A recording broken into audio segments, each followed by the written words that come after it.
longue vie et prospérité. Ok, si vous ne l'avez toujours pas compris, aujourd'hui on va parler de Retour à le futur. Comment je vous ai niqué? Vous pensiez encore que j'allais parler de Star Wars? Tu sais, on a déjà fait la blague de remplacer Star Trek par Star Wars, se dire que l'un c'est l'autre. En fait, du coup, c'est plus trop marrant à force. Ferme ta gueule. De toute façon, les gens le savent, hein, que c'est Retour à le futur. Hein. Ils ont peut-être vu la miniature. Hein. Mais ferme ta gueule! Bon, c'est l'histoire de Marty McFly, un mec qui a un ami, et son ami, c'est un vieux. Et ce qui est cool avec ce vieux, bah, c'est que c'est un inventeur, et le mec a pas inventé quelque chose de banal, quoi. Hein. On n'est pas dans les Gremlins, hein. Bonjour, je suis Frank Pelzer, avec moi une logique devient logique, je suis inventeur, et voici la salle de bain de poche. Ouais, là on n'est pas dans ce genre de bail, hein. On est plutôt du genre... Bonjour, je suis Doc Emmett Brown, et j'ai inventé une machine à voyager dans le temps. Ah, les années 80 me manquent. Hein, Doc? Enfin bref, Marty McFly est un jeune lycéen de 17 ans qui va participer à son expérience. Hein. Tester la machine à voyager dans le temps. Enfin la tester, regarder comment elle marche. Sauf que là, le professeur Emmett avoue un petit truc sur la fabrication de cette machine. Elle fonctionne avec du plutonium. Ouais, du plutonium. C'est un véhicule nucléaire. Putain de merde. Donc, Doc avoue donc que pour avoir ce plutonium, il a dû piéger des terroristes libyens. Ouais, il est plutôt badass le vieil inventeur. Hein. Sauf que juste avant de partir dans le futur, les terroristes retrouvent Marty et Doc. Et là s'ensuit une terrible course-poursuite. Doc meurt et Marty prend la voiture pour s'enfuir. Sauf que Marty avait oublié un truc. Hein. En effet, pour que la machine à voyager dans le temps fonctionne, il faut qu'il atteigne la vitesse de 88 miles à l'heure. Ça fait 140 km/h, voilà. Pour ceux qui savent pas, ça fait 140 km/h. C'est plutôt beaucoup, oui. Marty atteint donc les 88 miles à l'heure et se retrouve projeté directement vers le futur. Non, dans le passé en fait. Bah oui, parce qu'auparavant, Doc a montré à Marty comment fonctionnait la machine. Il lui a donc montré quelques manipulations à savoir. Comme par exemple le fait de choisir une destination. Il tape donc la date 1955, puisque c'est cette année-là que Doc a eu l'idée de faire la machine à voyager dans le temps. Je rappelle que le film a été tourné en 85, soit 30 ans après 1955. T'attendais quoi? Il se souvient de cette magnifique date puisque, comment dire, il s'est cassé la gueule dans ses chiottes et en se réveillant il a eu la vision de ça. Le convecteur temporel. Marty se retrouve donc projeté en 1955. En allant en ville, il prend donc un café et cherche donc à contacter Doc. Le Doc de 1955 est la seule personne à pouvoir le renvoyer chez lui, en 1985. Sauf que, pile dans ce qu'elle fait comme par hasard, il rencontre son père, qui a donc son âge. Et d'ailleurs, une grosse tapette qui se fait frapper par Biff Tannen. L'enculé! Et Marty trouve rien d'autre comme idée que de suivre son père dans la rue.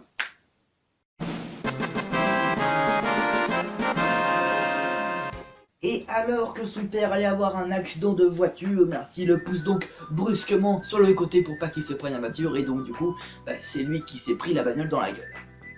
Et c'est là sa première erreur. En effet, puisque la voiture qui devait renverser George McFly, c'est donc son père, n'était autre que le père de Lauren Bates, la future mère de Marty. C'est comme ça que son père et elle se sont connus. Il vient d'empêcher leur rencontre, oui. Mais quel débile! Attendez 5 minutes.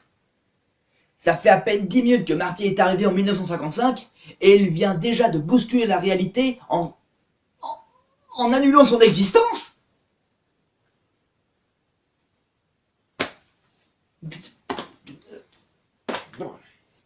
Du coup, Marty McFly se retrouve donc chez sa mère. Sa mère qui est... comment dire... bonne! Oui, mais pas seulement... chaude! Ouais, voilà, chaude. Putain, ce qu'elle est chaude. Elle a enlevé le pantalon de Marty. Pourquoi? Pourquoi tu as enlevé son pantalon? Non. Et pourquoi je refais cette voix? calmons-nous. Lorraine a donc le béguin pour Marty. Marty qui est donc son fils. Et c'est là que Marty se rend compte de la gravité de la situation. Marty va donc s'empresser de contacter Doc du passé pour qu'il l'aide à retourner dans le futur. Il arrive donc à convaincre Doc, dire voilà, du futur, machine à voyager dans le temps que tu as inventé, blablabla, nique ta mère, nique ta mère. Je vais pas tout expliquer, hein, je vais pas expliquer les détails du film, ça sert à rien.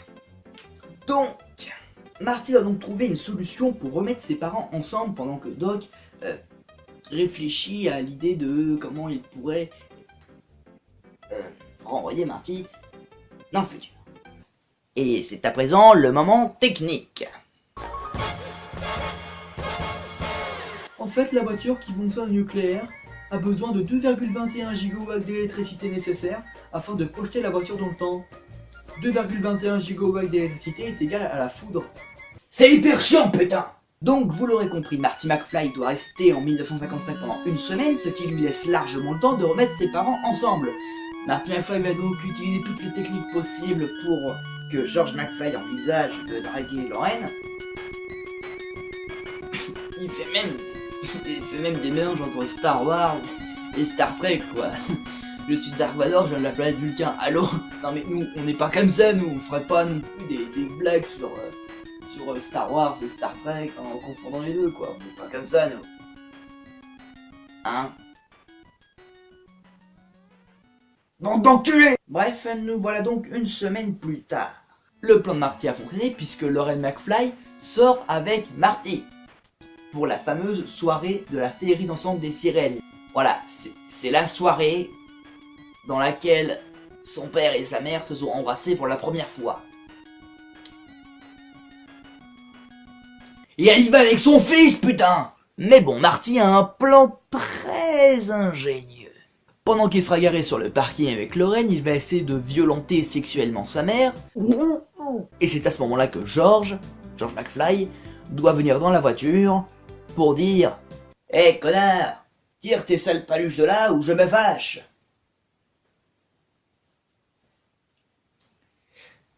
Les années 50. Sauf que, voilà... il a oublié deux facteurs importants. Déjà, Lorraine est une chaudasse. Ça se trouve, elle va même pas répugner son geste, elle va juste faire... elle va juste le suivre, quoi. Ah non, je veux pas des images, je veux pas des images, non. Et surtout, le second facteur... Biff. On l'avait oublié, celui-là, Biff. La grosse brute. Qui veut baiser Lorraine. Alors du coup, Biff, qu'est-ce qu'il fait? Il ouvre la bagnole. Il voit Marty McFly. Il le désemmerde avec lui toute la semaine, hein. Je vais pas revenir dessus parce que... Voilà, c'est pas très important dans l'histoire, disons juste que bon, il y a une course-poursuite en skate et en voiture, ça s'est fini avec une voiture dans un truc de fumier, je vais pas m'attarder sur les détails, on s'en bat les couilles, voilà.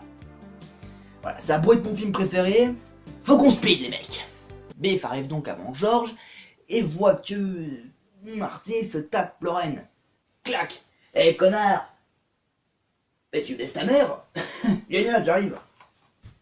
Clac! Oui, on n'est toujours pas bon dans les bruitages, et alors? Marty se fait donc éjecter de la bagnole et emmener par les sbires de Biff, pendant que Biff reste dans la bagnole pour violer Lorraine. C'est pas une blague, hein. Il tente de la violer sexuellement dans la voiture. Il tente de la violer. De la violer. Pour quelle tranche d'âge est ce film, putain? Et là, qui c'est qui arrive à la voiture? George McFly, évidemment. Il ouvre la voiture, il dit sa réplique de merde. Hé connard, tire tes sales paluches de là, ou je me fâche. À la fin de l'envoi, je touche. Il se rend donc compte que c'est Biff et c'est pas Marty. Et donc là, il commence à se faire casser la gueule par Biff. Sauf que George McFly voit Lorraine en difficulté. Il prend donc son poing, fait une grimace et pendant les dents. Biff est donc assommé. Lorraine et George vont donc danser ensemble, ils s'embrassent. Tout finit bien. Marty McFly rentre donc chez lui par un système ingénieux que Doc a mis en place. Et c'est l'autre débile qui va vous raconter ça. Le soir où Marty est retourné dans le futur, de la foudre s'est abattue sur l'horloge de l'hôtel de ville. Doc a donc attaché des câbles électriques, ou des câbles métalliques, sur l'antenne de cette horloge et ensuite à rouler tout ça dans la rue pour que la DeLorean puisse être touchée au bon moment. Et ainsi renvoyer Marty vers le futur. Vite. Ta gueule, on s'en fout, on s'en fout. On s'en fout, Doc, on s'en fout, hein? Oui, ta gueule! Marty rentre donc chez lui et c'est là qu'il se rend compte d'une chose. C'est que son père, il avait jamais tenu tête à Biff de toute sa vie. Sauf bien sûr dans cette version de la réalité. Alors du coup, quand il est devenu plus grand, son père c'était plus la même tapette qu'au début du film. Quand même c'est chaud, non? Ça veut dire que Marty va continuer sa vie dans un monde qu'il n'a jamais connu. C'est chaud quand même. Ah oui, et Doc, on l'a oublié celui-là. Ah oui, parce que je vous rappelle que Doc du futur il est censé crever, hein. Sauf que non, puisque Marty lui a écrit une lettre en disant « Eh Doc, vous allez vous faire buter par des terroristes libyens, bordel de merde !» Du coup, Doc s'est dit qu'il fallait peut-être prendre un gilet pare-balles. Et alors que Marty McFly allait faire un tour avec sa copine dans son 4x4 noir hyper stylé, Doc arrive du futur et il lui dit qu'il faut faire quelque chose pour ses enfants et paf, il repart dans le futur et fin du film. Putain, j'adore. Bref, c'était Retour vers le futur. Alors si cette vidéo vous a plu, n'hésitez pas à partager et liker. Abonnez-vous si c'est pas fait. Et on se voit la prochaine fois pour un nouveau film. Kirk Enterprise. Téléportation.